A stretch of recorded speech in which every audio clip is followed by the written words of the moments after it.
Welcome to my today's class. I'll discuss today one of the most important topics of the ear diseases, that is the otitis media. I think it's very much useful in your examination and in your daily life. Tympanic মেমব্রেনের ডিজিজে আমি প্রথমে যাব, এরপরে অটিটিস মিডিয়াতে আবার আসবো। সেই tympanic মেমব্রেনের ডিজিজের একটা ইম্পর্টেন্ট হচ্ছে traumatic rupture of tympanic membrane. Traumatic rupture of tympanic membrane, what is it? Traumatic rupture of tympanic membrane, এটা কেন হচ্ছে, রাপচারটা কেন হচ্ছে? তা আমরা যদি প্রথমেই বলি, খুব ইন্টারেস্টিং, আমাদের দেশে এটা এখনও স্টিল ইজ ভেরি কমন। এটা সাধারণত কী হয়? It may be defined as forceful tear or rupture of tympanic membrane. তাহলে it may be defined as the forceful tear or rupture of tympanic membrane. কি হয় এখানটায়, ঘটনাটা কি হচ্ছে, কেন হয়? আমরা যদি জিজ্ঞেস করি যে ইটিওলজিটা কী, ইটিওলজির মধ্যে একটা যদি আমরা কখনো বলতে পারি, অবশ্যই তোমরা এটা বলবা স্ল্যাপিং, থাপ্পড় থেকেই এটা ভেরি কমন। আমাদের দেশে যারা আসে অধিকাংশই দেখবে মোর দেন 90% এবং থাপ্পড়, এবং আশ্চর্যজনকভাবে এই থাপ্পড়টা কে দেয়? তার হাজব্যান্ডই দেয়, এবং কারণ অকারণ আমি জানি না। এটা খুব কঠিন প্রশ্ন। তোমরা আমাকে মাঝে মাঝে জিজ্ঞেস করো কেন হয়, তো এটা আসলে খুব কঠিন। এটা হলে স্ল্যাপিং বাই হাজব্যান্ড। ঘটনাটা কি হয়, যখন জোরে থাপ্পড় দেয় তখন কি হয়, কানের মধ্যে চাপ যখন পড়ে, চাপ পড়ার পরে কি হয়, ওই জায়গায় একটা ক্লোজ ক্যাভিটি হয়ে যায়।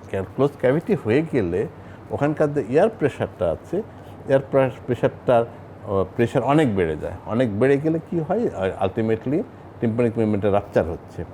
এটা হচ্ছে, যদি আমি কমনলি বলি, এটা বলা উচিত। আর কিভাবে হতে পারে?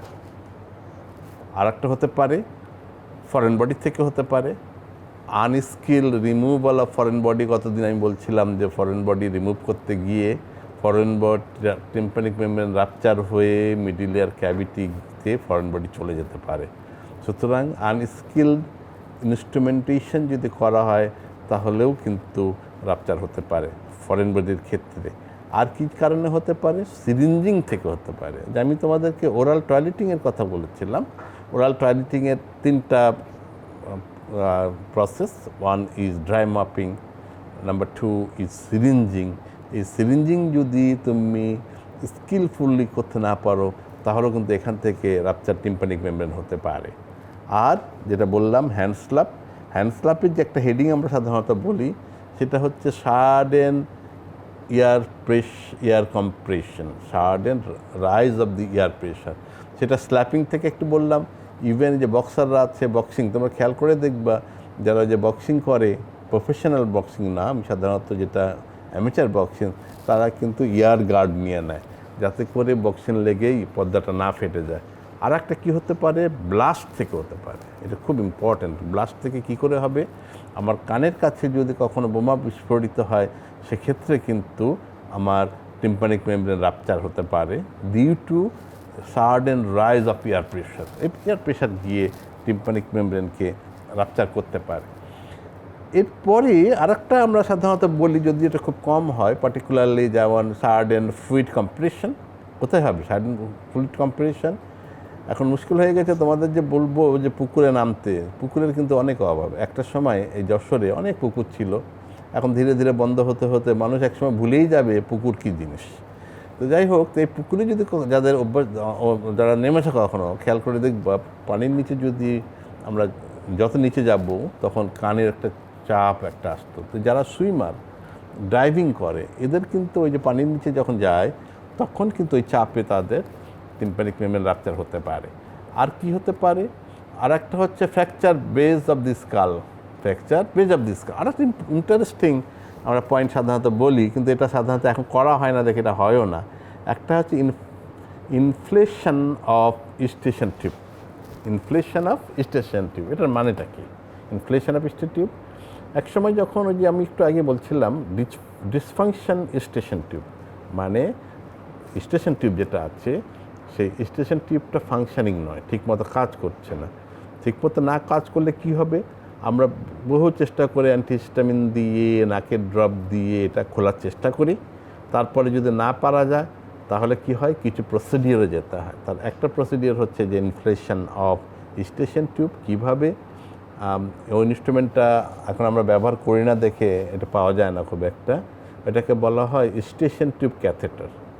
স্টেশন টিউব ক্যাথেটার, এটা মেড অফ মেটালিক, মাথার দিকটা একটু বাঁকানো থাকে, যদি আমি সম্ভব হয় তোমাদের দেখাবো কখনো, এবং নাকের মধ্যে দিয়ে গিয়ে, এবং এটা হচ্ছে অনেকটা ব্লাইন্ড কাজ, নাকের মধ্যে দিয়ে গিয়ে নেজোফ্যারিংসে গিয়ে ওখানে যে নেজোফ্যারিঞ্জিয়াল ওপেনিং অফ স্টেশন টিউব আছে, সেই ওপেনিংয়ে এই ক্যাথেটারের মাথাটা ঢুকিয়ে বাইর থেকে বাতাস চাপ দিয়ে ওইটা খোলার চেষ্টা করা হয়।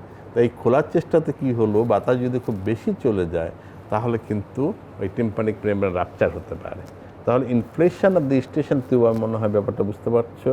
নাকের মধ্যে ঢুকে আমরা নেজোফ্যারিংসে যাব, নেজোফ্যারিংসে গিয়ে নেজোফ্যারিঞ্জিয়াল ওপেনিং অফ স্টেশন টিউবে গিয়ে ওখান থেকে বাইরে থেকে যদি জোরে বাতাসের চাপ দেওয়া হয় সেক্ষেত্রে স্টেশন টিউবটা কিন্তু খুলে যেতে পারে। স্টেশন টিউব যদি খুলে যায় তাহলে কি হবে, তাহলে তো খুলে গেল। আর যদি বাতাস খুলে গিয়ে আমি অনেক জোরে বাতাসে চাপ দিলাম, সেই এয়ার প্রেশারেও টিম্পানিক মেমব্রেনটা রাপচার হতে পারে। আমার মনে হয় ক্লিয়ার হয়েছে বিষয়টা। এখন আসো যে আমরা যে এই যে ক্লিনিক্যাল ফিচার কি হতে পারে পেশেন্ট, আমরা একটা পেশেন্ট আসলো রাপচার টিম্পানিক মেমব্রেন, কি বলবো। এখানে মজা হলো, একটা হচ্ছে হিস্ট্রি অফ ট্রমা দেবে, যদিও অধিকাংশই কেন যেন মিথ্যা বলে, এটা হচ্ছে সে লজ্জায় হোক কিংবা যাই হোক না কেন, যে হাজব্যান্ড থাপ্পড় মেরেছে, এটা আমি মানতেই পারি না, কেন যেন অস্বস্তি লাগে এটা। এসে কিন্তু তারা কি বলে, পড়ে গেছিলাম, কেউ বলে দরজার সঙ্গে ধাক্কা খেয়েছিলাম, কিন্তু এটা তুমি দেখলেই বুঝতে পারবা। সুতরাং একটু তাকে কনভিন্স করো, জিজ্ঞেস করো, একটা হিস্ট্রি দেবে, একটা ট্রমার হিস্ট্রি দেবেই, সেটা কাঠি দিয়ে খোঁচা হোক অথবা থাপ্পড় হোক, একটা হিস্ট্রি তুমি পেয়ে যাবা। এরপর কি হবে, পেইন থাকতে পারে। তা আমি এখানে একটু মজা করে বলি যে পেইনটা যত না কানে তার চেয়ে বেশি মনে, কেন হাজব্যান্ড থাপ্পড় মেরেছে, কানের ব্যথাটা চলে যায়, মনের ব্যথাটা যায় না, এটা একটা অপমানকর জিনিস বলে আমার কাছে মনে হয়। তাহলে পেইন, তবে আরেকটা জায়গায় পেন হতে পারে, তোমরা খেয়াল করে দেখবা, থাপ্পড়টা যখন এখানে মারে তখন এখানে আরেকটা জয়েন্ট আছে, টেম্পারো ম্যান্ডিবুলার জয়েন্ট, এবং এখানে কিন্তু অনেকেরই আর্থ্রাইটিস হয়, এবং অনেক পেশেন্ট আমি দেখেছি যে তার টাপরা টিম্পানিক মেমব্রেন ঠিক হয়ে গেছে কিন্তু ব্যথা যায় না। সেই ব্যথাটা কি, পেইন, সেটা হলো ডিউ টু ওভার টিম্পানোম্যান্ডিবুলার জয়েন্ট। এই টিম্পানোম্যান্ডিবুলার জয়েন্টের পেইনটা কিন্তু থেকে যায়, অনেকটা দিনই থেকে যায়। সুতরাং আমরা যদি পেইন বলি, ইউজুয়ালি পেশেন্ট যখন এসে প্রেজেন্ট করে, যদি কন্ডিশন ইজ নট কমপ্লিকেটেড তাহলে সেক্ষেত্রে খুব একটা পেইন হয় না। সেকেন্ডলি যে পয়েন্টটা তারা বলে পেশেন্ট কমপ্লেন করে, সেটা হচ্ছে ডেফনেস। হ্যাঁ, এখানে ডেফনেস হবে। তো আমি যদি আবার ওই থিওরিতে যাই যে প্যাথোলজি কোথায়, pathology in the middle ear cavity, that means on the tympanic membrane. So the hearing loss is conductive type of hearing loss. Simple. এটা conductive type of hearing loss হবে যেহেতু pathology on the tympanic membrane. আর কি হবে, tinnitus vertigo এগুলি হতে পারে, tinnitus vertigo হতে পারে। অনেক সময় কি হয় যে থাপ্পড়টা যদি খুব বেশি জোরে হয়, কিংবা trauma, if the trauma is strong enough, there may be injury in the inner ear.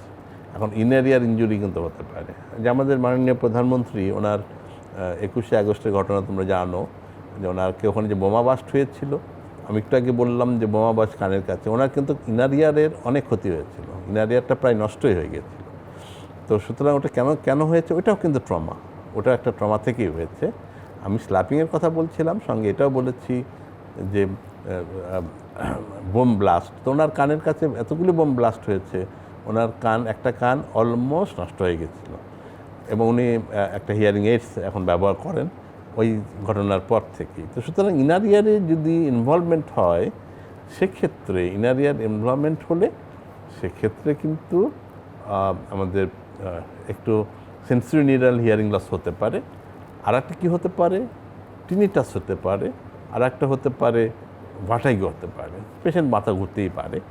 R tinnitus বলবে যে টিনিটাসটা কী বলছিলাম তোমাদের, it's added sound, it is the sound hearing by the patient without any source. তার নির্দিষ্ট কোনো source নাই। আমাদের সাউন্ডের কিন্তু বলা আছে, আমাদের হিয়ারিংয়ের কথা আমরা কি বলি, যে আমরা শুনি কোথার থেকে, একটা সোর্স থেকে। আমার কথা তোমরা শুনছো কারণ আমি কথা বলছি, এটা একটা সোর্স। কিন্তু আমি একটা কথা শুনছি এইখানটায়, আমি কানের কাছে গুনগুন করছি, কানের কাছে শো করছি, এটার কোনো সোর্স নাই। এটা কিন্তু আমরা টিনিটাস বলবো, added sound use tinnitus. Clear হিসেবে টিনিটাস। আচ্ছা, তো টিনিটাসের পরে আর এখন হচ্ছে কি, আমি এখন একটু এক্সামিন করবো। তো এক্সামিন করলে সাধারণত টেন্ডারনেসটা খুব একটা থাকে না, কিন্তু আমরা যদি এক্সটার্নাল অডিটরি ক্যানেল দিয়ে ভিতরে দেখি, তাহলে টিম্প্যানিক মেমব্রেনটা যদি দেখি, টিম্প্যানিক মেমব্রেনটাকে আমরা একটা রাপচার পাবো। এই রাপচারের মধ্যে আর কি পাওয়া যেতে পারে, ওইখানে ব্লাড ক্লট পাওয়া যেতে পারে। আর কি, আর ওই রাপচারের একটা ক্রাইটেরিয়া আছে, ওই রাপচার দেখে তুমি বুঝতে পারবা যে weather the rupture is from chronic suppurative otitis media or from the rupture traumatic rupture. এটা ইজিলি বোঝা যায়। কারণ হয় কি, the margin of the perforation or rupture, এটা সাধারণত কেমন থাকে, আনইভেন থাকে, ইররেগুলার থাকে, এবং এই মার্জিনে দেখা যায় রেড থাকে, রেডিশ থাকে। কেন? ডিউ টু দি ব্লাড, এটা হচ্ছে ব্লাড স্টেন্ট। মার্জিনে ব্লাড স্টেন্ট থাকে, এটা ইররেগুলার হয়। আর একটা কেমন হবে, আনইভেন হয়। তো যে কারণে তুমি যদি টেম্পারে একটা পেশেন্ট এসে যদি বললো যে আমি পড়ে গেছিলাম, তারপরে তুমি দেখে কানের মধ্যে দেখে ইজিলি বলতে পারবা weather it is traumatic or not. তো ট্রমাটিকটা ইজিলি বলা যায়। তো মোটামুটি এই, আর ব্লাড বললাম যে খুব ব্লাড খুব বেশি থাকে না, একটা ক্লট অনেক সময় থাকে, আর বাকিটা তো বললামই। এখন হচ্ছে যে আমরা এটার কি করব, ট্রিটমেন্টটা কি। প্রথমেই হচ্ছে আমি যেটা বলে দিই, এই ট্রিটমেন্টটাকে বলা হয় নো টাচ মেথড, মানে কানে টাচ করা যাবে না। ওখানে ক্লট আছে, থাকতে দাও। আর আমি কোনো কিছু করব না, আমি টাচ করব না, পেশেন্টকে বলে দেবো যে সে টাচ করবে না।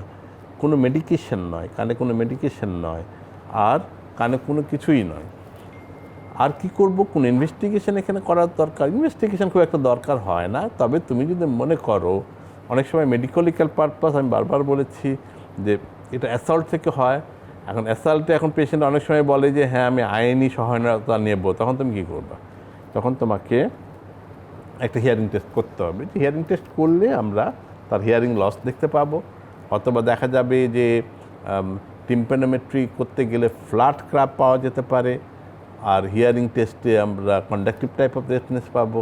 আর একটা কি, সাম ইনজুরি ইন দ্য ইনার ইয়ার। এটা সিভিয়ারিটি দেখার জন্য আমরা অনেক সময় পিয়েট্রোনার্ডিওমেট্রি, টিম্প্যানোমেট্রি অ্যান্ড স্টেবেডিয়াল রিফ্লেক্স, এই তিনটা পরীক্ষা করে দেখতে পারি।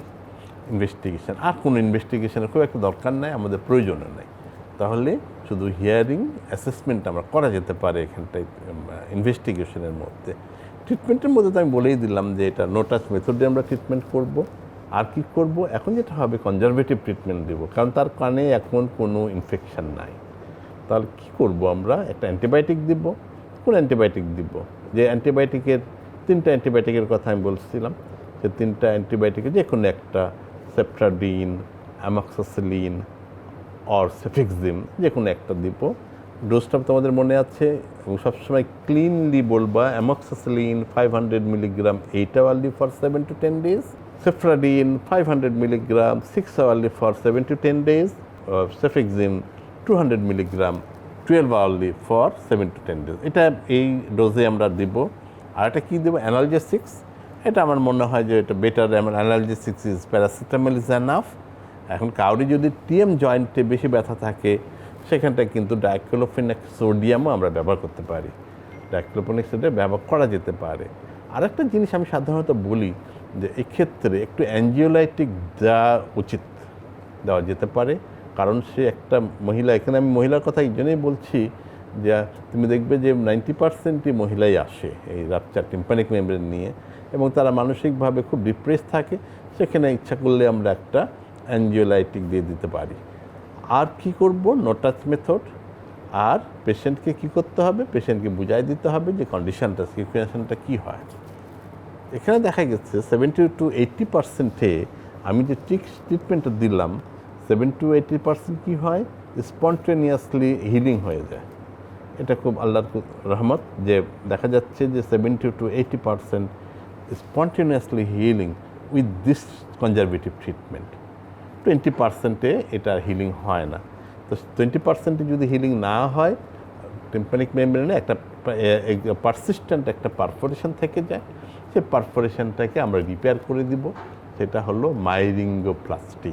মাইরিঙ্গোপ্লাস্টি if needed will do after 3 months if needed. যদি দরকার হয় তাহলে আমরা 3 মাস পরে আমরা এই মাইরিঙ্গোপ্লাস্টিটা করে ফেলবো। তাহলে রাপচার টিম্প্যানিক মেমব্রেন এটুকুই। এটা তোমাদের ভাইবাতে অনেক সময় ধরে, তার মধ্যে আর হচ্ছে রিটেনে আসে, প্রায় রিটেনে আসে। তো সেক্ষেত্রে কী হলো, ইটিওলজি তোমরা বললাম, সেকেন্ডলি যেটা বলবো ডেফিনিশন বললাম, দেন কি হতে পারে সেটা বললাম, অ্যান্ড ট্রিটমেন্ট ইনভেস্টিগেশন সবই বলেছি। কিন্তু সাজায় একটু লিখলেই আমার হয়ে যাবে। তো ঠিক আছে, আজকে এ পর্যন্ত এই টপিকস। নেক্সট দিনে আমরা আরেকটা টপিকস পড়বো।